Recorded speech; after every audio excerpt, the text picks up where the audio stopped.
اعوذ باللہ من الشیطان الرجیم، بسم اللہ الرحمن الرحیم۔ میں ہوں عزیر احمد خان اور آپ دیکھ رہے ہیں ابلاغ ٹی وی۔ کل کپتان ایک بہت بڑا لانگ مارچ لے کر آیا۔ حکومت نے بھی پوری طرح مشقیں کسی ہوئی تھیں، اٹک پر بہت بڑی رکاوٹیں کھڑی کر دی تھیں۔ لاہور میں دن بھر میدان جنگ لگا رہا، اسلام آباد میں بھی ایسے ہی حالات تھے۔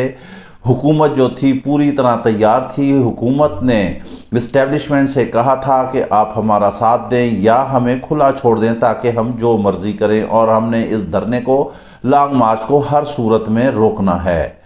اس ویلاگ میں کچھ اہم چیزیں ہوں گی جو ہم آپ کو بتائیں گے کہ آخر کار رات 11 بجے کس طرح گیم پلٹی، اٹک کراس کرنے کے بعد کیا معاملات ہوئے، حکومت کہاں کھڑی تھی، اور پھر فوج کو کیوں طلب کیا گیا، کپتان کیسے جیتا، حکومت جیتی یا ہاری، یا اپوزیشن کے معاملات کیا ہے، اب یہ بھانمتی کا کنبہ کہاں سے اس وقت بکھرنے والا ہے، یہ ساری چیزیں ہم آپ کو بتائیں گے۔ تھوڑی سی طویل گفتگو ہوگی لیکن امید ہے کہ آپ اس ویلاگ کو پورا سنیں گے، اور اگر پسند آئے تو لازمی اسے شیئر بھی کیجیے گا اور ساتھ اس چینل کا خیال بھی رکھیے گا۔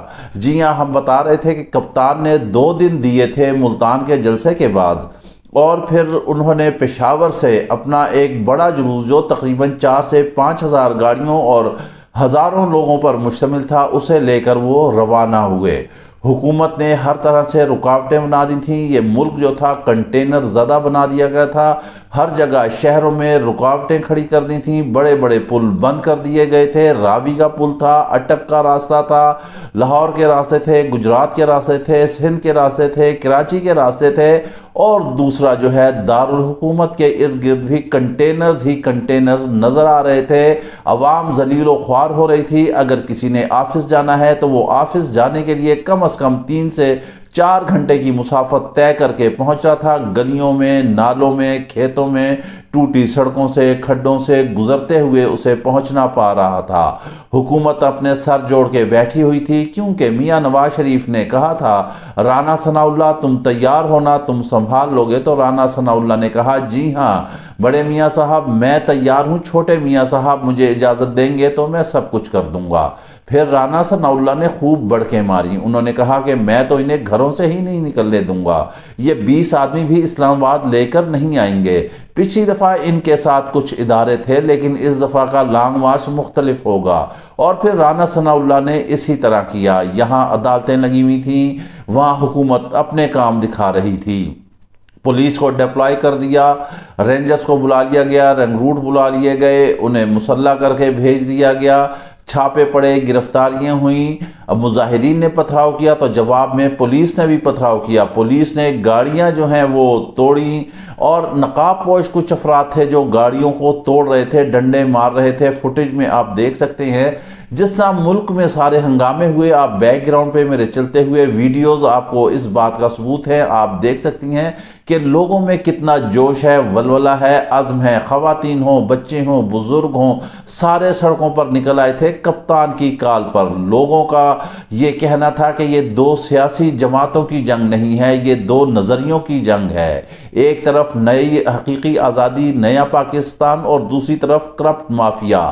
عوام چلتی چلی آ رہی تھی، حکومت ان پر آنسو گیس کی شیلنگ کر رہی تھی۔ شاید 47 سے لے کر اب تک اتنی شیلنگ نہ کی گئی ہو جتنی اس ایک دن میں کی گئی۔ شیل مارے گئے، اسلام آباد میں درختوں کو آگ لگا دی گئی۔ کچھ کہتے ہیں کہ پی ٹی آئی کے کارکنوں نے آگ لگائی، کچھ کہتے ہیں کہ پولیس نے تاک تاک کر شیل مارے درختوں کی جڑوں میں اور ان سے وہ آگ بھڑک اٹھی۔ یہ تو بہرحال وقت بتائے گا جب تحقیقات ہوگی کہ اسلام آباد کیسے جل رہا تھا۔ عمران خان کا قافلہ بڑھ رہا تھا، اس کے ٹائیگرز جو ہیں اسلام آباد کی طرف بڑھ رہے تھے۔ عمران خان نے کہا تھا کہ آپ جو ہیں ڈی چوک پہنچے۔ پہلے حکومت اس بات پر امید تھی کہ یہ اٹک کو کراس نہیں کر سکیں گے، لیکن چونکہ آپ کو یاد ہوگا کہ پچھلے جو لانگ مارچ ہوا تھا اس میں پرویز خٹک اٹک پر ہی جا کر اڑ گئے تھے، اور ان کا قافلہ وہاں سے آگے نہیں بڑھ سکا تھا، اور وہاں پر ایک جنگ و جدل کا سما تھا۔ یہاں پر جو ہے اس مرتبہ اس تجربے سے پرویز خٹک نے فائدہ اٹھایا اور انہوں نے خوب آگے سے لڑائی لڑی، پولیس کو پیچھے دھکیلا۔ زلفی بخاری کا کردار بھی یہاں قابل قابل ذکر ہے۔ میجر طاہر صادق تو کہیں نظر نہیں آئے۔ پھر جو ہے عمر ایوب جو ایبٹ آباد سے لے کر اپنا قافلہ آ رہے تھے، انہوں نے بھی خوب یہاں پر مقابلہ کیا، گو کہ وہ زخمی ہوئے، پھر ہاسپٹلائز ہوئے۔ یہاں سے جب رکاوٹیں ہٹیں اس وقت حکومت کو پسو پڑ گئے، ان کے ہاتھ پیر پھول گئے، اور انہوں نے کہا کہ اب عمران خان کو نہیں روکا جا سکتا۔ عمران خان کا کنٹینر لگاتار چل رہا تھا، 20 سے 22 گھنٹے کی انہوں نے اسلام آباد میں مسافت طے کی۔ 1:45 بجے کے قریب وہ سری نگر ہائی وے پر داخل ہو چکے تھے۔ حکومت جو ہے بے یار و مددگار کھڑی ہوئی تھی، گو کہ اس نے اسٹیبلشمنٹ سے مدد مانگی تھی، لیکن اسٹیبلشمنٹ نے کہا کہ آپ خود ہی لڑیں، ہمیں سیاست سے دور رکھیں۔ حکومت کو کچھ بن نہیں پا رہی تھی کہ وہ کیا کرے۔ رانا ثناء اللہ اپنی جگہ بیانات داغ رہے تھے، مریم اورنگزیب اپنی جگہ داغ رہی تھیں، مریم نواز جو ہیں ان کی بھی آگ اپنی جگہ بھڑک رہی تھی، لیکن کچھ بھی نہیں نظر آ رہا تھا۔ وہ یہ سوچ رہے تھے کہ یہ ٹائیگر جو ہیں پی ٹی آئی کے، یہ چلے جائیں گے، یہ ممی پاپا برگر فیملی ہیں، مگر اس دفعہ تو حالات ہی مختلف تھے۔ عمران خان چلتے چلے آ رہے تھے، رات کو ڈی چوک میدان جنگ بنا ہوا تھا۔ ایک مرتبہ پولیس نے ڈی چوک کو بالکل خالی کرا لیا۔ ہم وہاں پر موقع پر موجود تھے، ہم عینی شاہد تھے کہ کس طرح وہاں پر شیلنگ کی گئی ہے، لیکن خواتین کو، ہماری ماؤں بہنوں کو شاباش ہے کہ وہ کس ثابت قدمی سے رہیں۔ پولیس نے جب قبضہ کر لیا، آئی جی نے اسلام آباد نے کہا کہ ہر صورت ڈی چوک کو خالی کرانا ہے، یہاں پر مظاہرین نہ نظر آئے۔ پولیس نے ایک مرتبہ قبضہ کر لیا، لیکن پھر آنکھ مچولی رہی، پولیس ہٹی، پھر وہ لوگ آ گئے۔ یہاں سے عمران خان کا قافلہ داخل ہو رہا تھا، انہوں نے پیغام دیا اپنے ٹائیگرز کو کہ وہ ڈی چوک میں ہی موجود رہے، میں آ رہا ہوں۔ چونکہ قافلہ بہت بڑا تھا، ایک طویل قافلہ تھا گاڑیوں کا، اور لوگ پیدل چل رہے تھے صرف اپنے کپتان کی جھلک دیکھنے کے لیے۔ لوگ وہاں پر پہنچ رہے تھے، دوبارہ ڈی چوک میں لوگ داخل ہوئے، اندھا دھند شیلنگ کی گئی۔ اسلام آباد کے ارد گرد کے ایریے، میلوڈی، G6 سپر مارکیٹ، سارے لوگ گھروں سے باہر نکل آئے تھے۔ فضا میں سانس لینا مشکل ہو رہا تھا، متعدد لوگ زخمی ہو گئے تھے، کئیوں کو گرفتار کر لیا گیا تھا۔ سپریم کورٹ نے گو کہ کہا کہ یہ تشدد نہ کیا جائے، لیکن حکومت نے کچھ بھی نہ کیا۔ حکومت نے سپریم کورٹ میں عمران خان کے خلاف توہین عدالت کی درخواست دائر کر دی۔ آخرکار عمران خان جو ہیں وہ ڈی چوک پہنچ گئے، اور حکومت کے ہاتھ پاؤں رہ گئے، وہ کچھ بھی نہ کر سکی۔ کپتان نے وہاں خطاب کیا، لیکن یہاں پر ہم آپ کو ایک بات بتائیں گے، ٹائیگرز آئے تھے یہاں پر بیٹھنے کے لیے، عمران خان بھی آئے تھے یہاں پر بیٹھنے کے لیے۔ ہم نے آپ کو بتایا تھا کہ جب اٹک خود چیک پوسٹ کراس ہوئی، اس وقت حالات بدل چکے تھے۔ جو کچھ اہم لوگ تھے انہوں نے پی ٹی آئی سے رابطہ کیا تھا۔ جو پی ٹی آئی کی رابطہ کار کمیٹی ہے، اس میں شاہ محمود قریشی، پرویز خٹک اور اسد عمر شامل تھے۔ یہ پرانے سیاستدان ہیں، انہوں نے دیکھا کہ کیا طریقہ کیسے ہے، کیونکہ کپتان بھی یہ نہیں چاہتا کہ خدا نخواستہ پاکستان سری لنکا بنے۔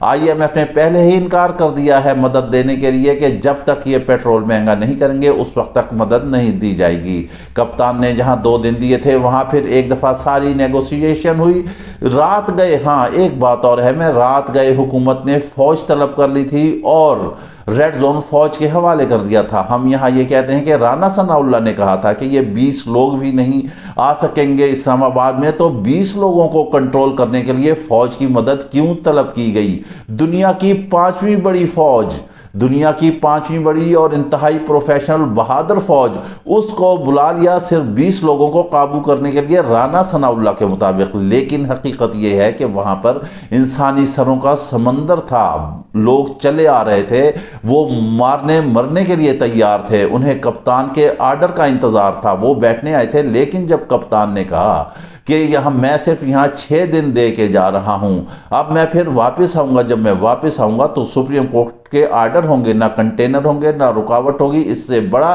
میں جب میں غفیر لے کر آؤں گا۔ لیکن حقیقت یہ ہے کہ کپتان کے اس اعلان سے کچھ لوگوں میں مایوسی بھی پھیلی، درجنوں لوگ زخمی ہوئے، سینکڑوں لوگ گرفتار ہوئے۔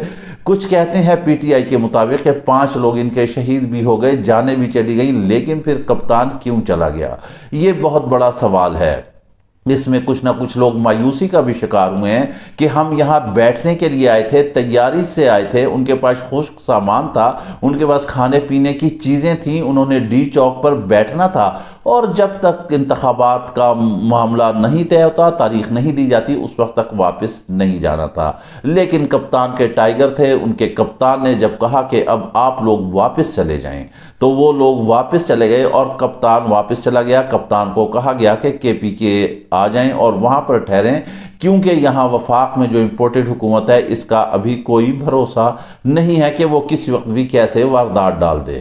جب صبح عدالت لگی، سپریم کورٹ آئی، حکومت پیش ہوئی، اٹارنی جنرل نے کہا کہ عمران خان نے توہین عدالت کیا، اس پر عدالت بہت برہم ہوئی۔ انہوں نے کہا کہ حکومتیں قانون سے چلتی ہیں، آپ اپنی حکومت آئین اور قانون کے تحت چلائیں، آپ لوگوں نے ہمارے تک ٹی وی بند کر دیے تھے، یہ عوام کا جلسہ، یہ عوام تھی، عوام کا جلوس تھا، بغیر کسی رہبر کے تھا، بغیر کسی لیڈر کا تھا، ان کا کوئی لیڈر نہیں تھا جو اسے روکتا۔ اس لیے تمام توہین عدالت کی درخواستیں جو ہیں حکومت کی وہ مسترد کر دیں اور یہاں بھی عمران کی جیت ہوئی اور عمران خان فتح یاب ہوا۔ گو کہ یہاں پر اس وقت دو کانسیپٹ پریویل کر رہے ہیں۔ ایک یہ کہا جا رہا ہے کہ عمران خان جو ہے شکست کھا کر واپس چلا گیا، لیکن در حقیقت یہ ہے کہ عمران خان کی بیٹوین دا لائن یعنی کہ بین السطور جو ہے وہ فتح ہوئی ہے۔ اس حکومت کے خلاف ایک بساط پھیل چکی ہے۔ وہ کیا بساط پھیل چکی ہے ہم آپ کو بتاتے ہیں، تھوڑا دھیان سے سنیے گا۔ جی ہاں، بلوچستان کی باپ پارٹی جو ہے وہ ناراض ہونا شروع ہو گئی ہے، اس نے اس چیز کا اظہار کر دیا ہے۔ MQM جو ہے پہلے ہی حکومت سے ناراض ہے، اب حکومت صرف 1 یا 2 ووٹوں پر کھڑی ہوئی ہے، ان کی بساط بچ چکی ہے۔ حکومت کپتان نے جو شرائط رکھی ہیں حکومت کے ساتھ وہ کڑی شرائط ہیں اور بہت زیادہ امکانات ہیں کہ وہ ساری منظور بھی ہو جائیں۔ اگر حکومت گڑبڑ کرتی ہے، پہلے ہم بتاتے ہیں کہ اگر اب یہ IMF کے تحت پیٹرول بڑھائیں گے تو اسی دن ان کے تابوت میں کیل ٹھک جائے گی۔ اب یہاں پر اگر عمران خان موجود رہتے اور اس وقت انتخابات کی تاریخ دی جاتی، اسمبلیاں ڈیزالو ہوتی، تو پھر مسلم لیگ نون کی سیاست بالکل ہی قطعی طور پر دفن ہو جاتی۔ ویسے تو زرداری نے ان کی سیاست کو دفن کر ہی دیا ہے، زرداری سارے سنیریوں میں خاموش ہے اور نون لیگ ہی فرنٹ فٹ پر کھیلتی رہی۔ اب ہوگا ایسے کہ جو 6 دن کپتان نے دیے ہیں، جو اس نے چھکا مارا ہے، وہ چھکا بھی ایک باؤنسر کی صورت میں لگا ہے جو سیدھا حکومت کے منہ پر لگا ہے اور ان کے جبڑے کانوں تک ہل چکے ہیں۔ حکومت اب کیا کرے گی؟ حکومت یہاں سے تاریخ دے گی، اگر وہ نہیں دے گی، جو پارٹیاں ہم نے آپ کو بتائی ہیں یہ دونوں تینوں پارٹیاں ناراض ہیں اور انہوں نے پھر اچانک جو ہے وہاں پر اپوزیشن کی سیٹوں پر جا کر بیٹھ جانا ہے۔ چونکہ صدر مملکت عارف علوی بیٹھے ہوئے ہیں، ان کے پاس سمری ساری کچھ تیار ہے، پھر وہ وزیر اعظم سے کہیں گے کہ وہ اعتماد کا ووٹ لیں۔ جب وزیر اعظم اعتماد کا ووٹ لیں گے تو ان کی حکومت کا تختہ دھڑن ہو جائے گا۔ تختہ دھڑن نہ ہوا تو ان شرائط کے مطابق ان کو گھر بھیج دیا جائے گا۔ آج قومی اسمبلی کے اجلاس میں انہوں نے باقاعدہ طور پر اعلان کر دیا ہے کہ جو بیرون ملک پاکستانی ہیں ان کے جو ہیں ووٹ قطعی طور پر ختم کر دیے ہیں، EVM کو ختم کر دیا گیا ہے۔ یہ سب سے بڑے معاملات ہیں جو یہ لوگ طے کرنے آئے تھے۔ پھر نیب میں اصلاحات کر دی ہیں، جو انہوں نے نیب کے پاس ریمانڈ کے لیے رکھنے کا 90 دن تھا وہ انہوں نے 14 دن کر دیا ہے۔ یہ ساری سہولیات ڈھونڈ رہے ہیں، جبکہ کپتان اس کے خلاف تھا۔ وہ چاہتا تھا کہ جو بیرون ملک پاکستانی ہیں انہیں ووٹ کا حق ملنا چاہیے اور ہر صورت ملنا چاہیے۔ EVM کے آخر یہ خلاف کیوں ہیں؟ EVM کے خلاف اس لیے ہیں کہ الیکٹرانک ووٹنگ مشین جو ہے اس سے آپ بے ایمانی نہیں کر سکتے، اس میں آپ ووٹ جو ہو گیا اسے ضائع نہیں کر سکتے، اس میں آپ اضافی ووٹ نہیں ڈال سکتے ہیں۔ کچھ ایسی بنیادی چیزیں ہیں جس کی وجہ سے انہیں پتا تھا۔ پھر 90 لاکھ کے قریب جو ہیں غیر ممالک میں ہمارے پاکستانی بس رہے ہیں اور وہ سارے کے سارے کپتان کا ووٹ ہیں، اس وجہ سے انہیں شکست نظر آ رہی تھی۔ یہ لوگ آئے ہیں، لیکن اب ان کی حکومت 6 دن کے بعد جو کپتان نے چھکا مارا ہے اس کے بعد الیکشن کے اعلانات ہو جائیں گے۔ اب جو کپتان نے پہلے آنا تھا 2/3 اکثریت سے، اب تو لگتا ہے وہ 2/3 اکثریت سے نہیں آئے گا بلکہ وہ کلین سویپ کرے گا اور یہ کہیں بھی نظر نہیں آ رہے۔ شاباش ہے آصف علی زرداری کو، ہم انہیں شاباش دیتے ہیں۔ انہوں نے زبردست قسم کی سیاست کھیلی ہے، انہوں نے ان میاں برادران کو سمجھ ہی آنے نہ دیا، ان کو اچکن بھی پہنا دی، ان کو وزیر اعظم بھی بنا دیا، مگر ساتھ ہی وزیر اعظم بنوا کر انہیں سولی پر بھی لٹکا دیا۔ مسلم لیگ نون کی آخری سانس لینا بھی جو ہے وہ محال ہو گئی ہے۔ ان کی سیاست کو تباہ و برباد کر دیا ہے آصف علی زرداری کا۔ زرداری نے، اسی لیے جاوید ہاشمی نے کہا تھا کہ آصف علی زرداری نے سیاست میں PhD کر رکھی ہے، آصف علی زرداری کو سمجھنے کے لیے بہت بڑا سیاسی کھلاڑی ہونا چاہیے۔ وہ ان کے ساتھ مل بھی گیا، اس نے ان کو تباہ بھی کر دیا، اور اب خاموشی ہے زرداری کے کیمپ میں، خاموشی ہے سندھ کی حکومت میں۔ یہاں پر آصف علی زرداری کی جیت ہو گئی ہے، فرنٹ فٹ پر نون لیگ کھیلتے ہوئے تباہ و برباد ہو گئی ہے۔ یہ پابندیاں، یہ پابند سلاسل ابھی ایک دفعہ پھر جیلیں تیار ہیں، صرف 6 دن کا انتظار کریں، اب کوئی رکاوٹ نہیں ہوگی، کیونکہ اب حکومت نے عدلیہ کے خلاف بھی ایسے بیان داغنا شروع کر دیے ہیں۔ رانا ثناء اللہ نے کہا تھا کہ جس نے راستے کھولنے کی اجازت دی ہے وہی بھگتے، وہی ذمہ دار ہے۔ رات گئے فضل الرحمان کے بھی بیانات ایسے ہی آتے رہے کہ عدلیہ کو الیکشن لینا چاہیے، جبکہ دیکھنا یہ ہے کہ کہیں ملک تو نہیں تباہ ہو رہا۔ اب تکلیف یہ ہے کہ اسٹیبلشمنٹ سیاست سے دور ہے۔ عدلیہ نے بھی انصاف کیا ہے، جو حق بات ہے وہ کی ہے۔ اگر عدلیہ ان کے حق میں بولے پھر تو بہت اچھی ہے، اسٹیبلشمنٹ ان کا ساتھ دے پھر تو بہت اچھی ہے، لیکن اب ان کا بھی صبر کا پیمانہ لبریز ہے۔ ان کے اندر کی جو بغاوت، جو مخالفت، جو کینہ پروری، جو کدورت ہے وہ باہر نکل رہی ہے۔ یہ اسٹیبلشمنٹ کے خلاف بھی بیانات داغ رہے ہیں، یہ عدلیہ کے خلاف بھی بیانات داغ رہے ہیں۔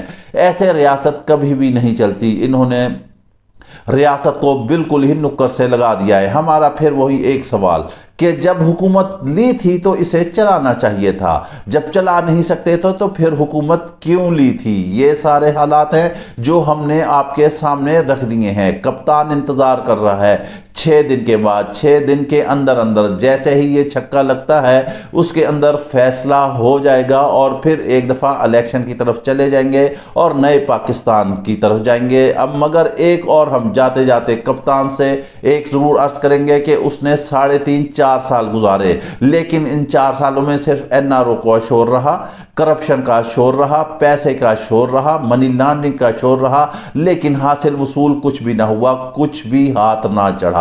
اب اگر کپتان 2/3 اکثریت کے بجائے کلین سویپ کر کے آتا ہے تو اسے صرف یہی چھکا 6 دنوں کے بجائے 6 مہینے رکھنے ہوں گے، اور اس 6 مہینے میں زمینی حقائق کو دیکھتے ہوئے، گراؤنڈ ریئلٹی کو دیکھ کر فیصلے کرنے ہوں گے، اور جو بھی کرپٹ مافیا ہو، چاہے وہ کپتان کی صفوں میں ہو، چاہے وہ کپتان کی صفوں سے باہر ہو، چاہے وہ بیوروکریسی میں ہو، چاہے وہ عوام میں ہو، چاہے وہ ٹھیکیداروں میں ہو، چاہے وہ لینڈ مافیا میں ہو، غرض کے کسی بھی زندگی کے طبقے سے ہو، اس کو پابند سلاسل کر کے قرار واقعی سزا دی جائے، تب معاملات چل سکیں گے۔ نہیں تو اسی طرح اگر وقت گزارا کہ NRO ہو رہا ہے، NRO مانگ رہے ہیں، تو حالات خراب ہوتے چلے جائیں گے۔ اس کے ساتھ ہی آپ ہمیں اجازت دیجئے، اپنا خیال رکھے گا، اور ساتھ ہی اپنے اس چینل کا بھی۔ اللہ حافظ۔